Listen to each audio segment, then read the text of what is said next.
Bonjour à toutes et à tous et bienvenue dans cette nouvelle vidéo consacrée au module de la procédure civile. Donc ce module sera traité suivant le plan que vous voyez sur le tableau. On va commencer d'abord par une petite définition de la procédure civile. Ensuite, on va déterminer les caractéristiques ou bien les caractères de la procédure civile, à savoir le caractère accusatoire et le caractère écrit.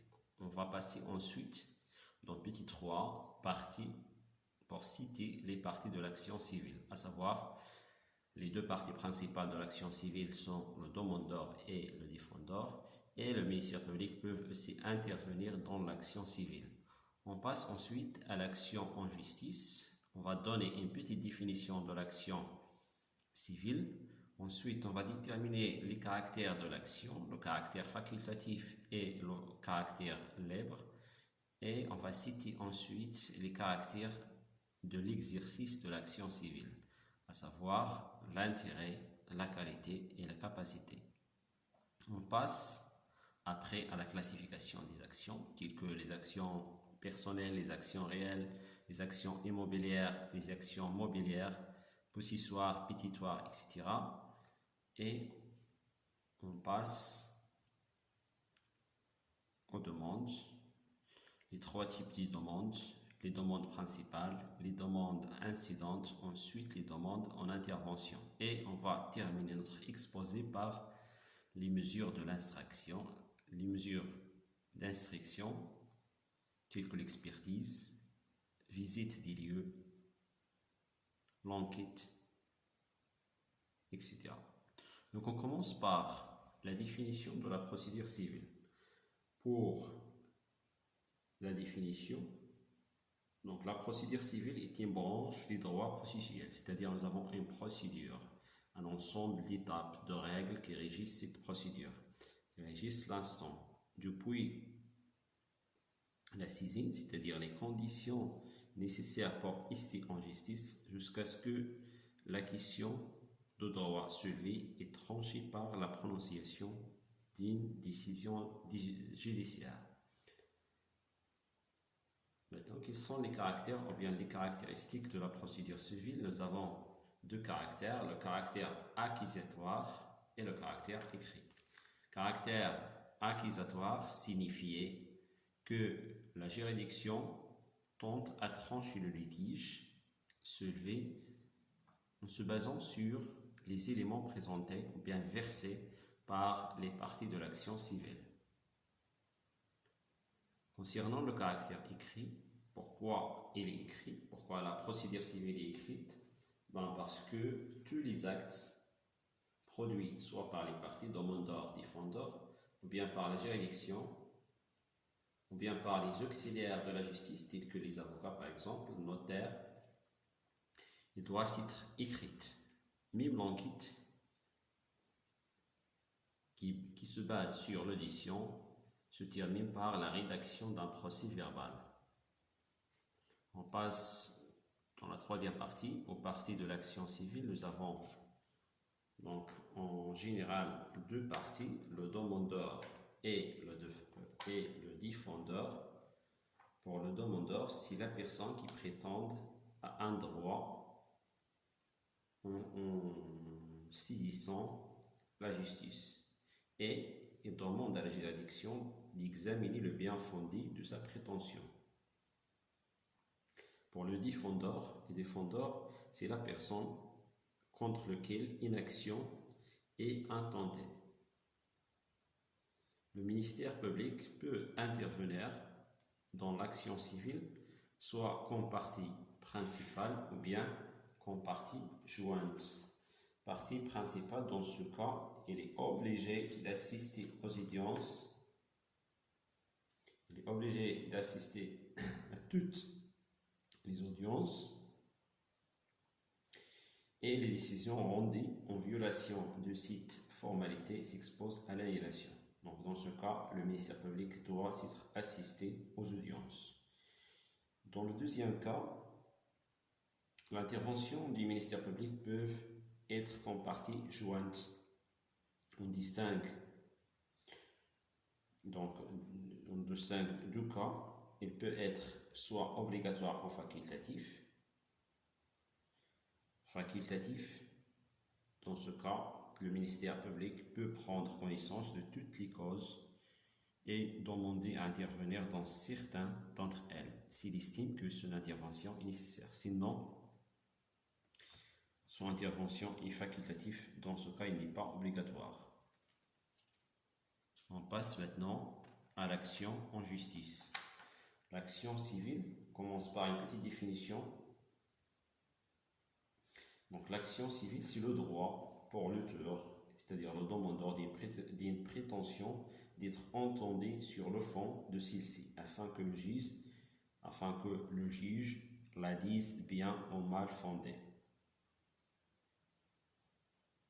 Donc c'est le droit des demandeurs d'ici en justice de demander à la juridiction d'examiner le bien ou le mal fondé de sa prétention. On passe au caractère de l'action. L'action civile est facultative. Facultative, c'est-à-dire signifie que le demandeur n'est pas obligé de l'exercer. Ce n'est pas par exemple comme l'action publique en procédure pénale. En procédure pénale, l'action publique est exercée par le ministère public, ce n'est pas par la victime. Alors que dans la procédure civile, l'action civile, elle est facultative. C'est le demandeur qui prend l'initiative, il peut l'exercer comme il peut ne pas l'exercer. Il est libre. Donc le deuxième caractère, l'action civile est libre. Pourquoi il est libre? Parce qu'il ne constitue pas une faute en soi-même. En cas d'échec, son auteur, c'est-à-dire le demandeur, n'a pas à payer des dommages-intérêts dans le cas d'échec. On passe maintenant aux conditions d'exercice de l'action civile. Donc, les conditions d'exercice de l'action civile sont au nombre de 3, à savoir l'intérêt, la qualité et la capacité. On commence par la première condition, l'intérêt. Donc, pour exercer une action en justice, il faut avoir un intérêt à agir. C'est ce que expriment les deux adages, pas d'intérêt, pas d'action. Si tu n'as pas d'intérêt, tu n'as pas le droit d'ester en justice, de demander au juge d'examiner ton prétention. Le deuxième adage, l'intérêt est la mesure de l'action. La deuxième condition, la qualité. La qualité, c'est le rapport qui lie le demandeur à la chose, objet de litige. C'est ce rapport qui lui procure, c'est-à-dire au demandeur, le droit d'agir en justice. La troisième condition, c'est la capacité. On distingue entre deux types de capacités. La capacité de jouissance et la capacité d'exercice. L'exercice de l'action civile est toutefois subordonné à la capacité d'exercice, c'est-à-dire il faut avoir la capacité d'exercice pour ester en justice, pour déclencher l'action civile. Celui qui ne dispose pas de la capacité d'exercice, pour cause de minorité par exemple, ou de démence, n'a pas le droit d'intenter une action en justice. C'est son représentant légal qui doit agir en son nom. Donc la capacité d'exercice est nécessaire pour exercer l'action civile. On passe maintenant à la classification des actions.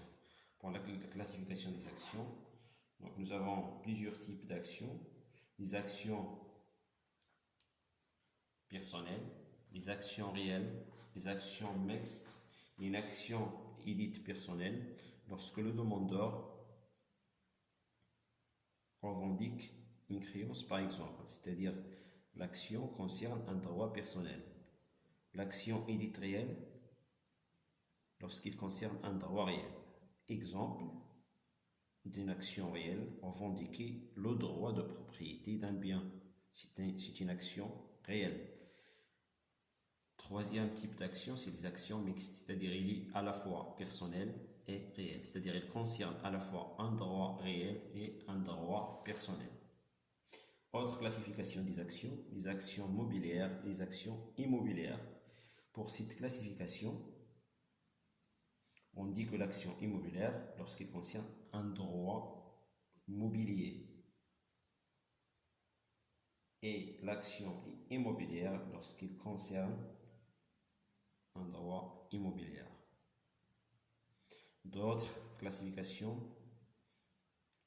les actions pétitoires et les actions possessoires, les actions polyènes, les actions obliques. Donc nous avons plusieurs types de classification des actions et ce dans le but de déterminer, par exemple, la juridiction qui est compétente de trancher le litige. On passe maintenant aux demandes. Donc pour les demandes, nous avons les demandes principales, les demandes incidentes et les demandes pour l'intervention. Pour les demandes principales,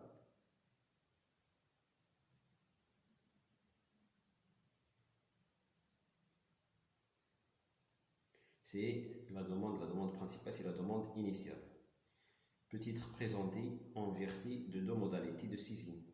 Il peut soit être contenu dans un acte écrit, soit faire l'objet d'une déclaration. Donc il peut être présent, le demandeur peut présenter une requête introductive d'instance. Dans le second cas, il se contente de faire une déclaration au prix de greffe. C'est les demandes principales. Pour les demandes incidentes sont introduites au courant de l'instance. Ils viennent, après les demandes principales, se gréver sur la demande initiale ou bien principale, et constituent en sa compagnie un atout indissociable. Leur introduction, c'est-à-dire les demandes incidentes, permet aux parties, le demandeur défendeur, de modifier leurs prétentions et l'objet initial de litige, en vue d'adapter l'instance à l'évolution que l'IFI en connaît. Le troisième type des demandes, c'est les demandes de l'intervention.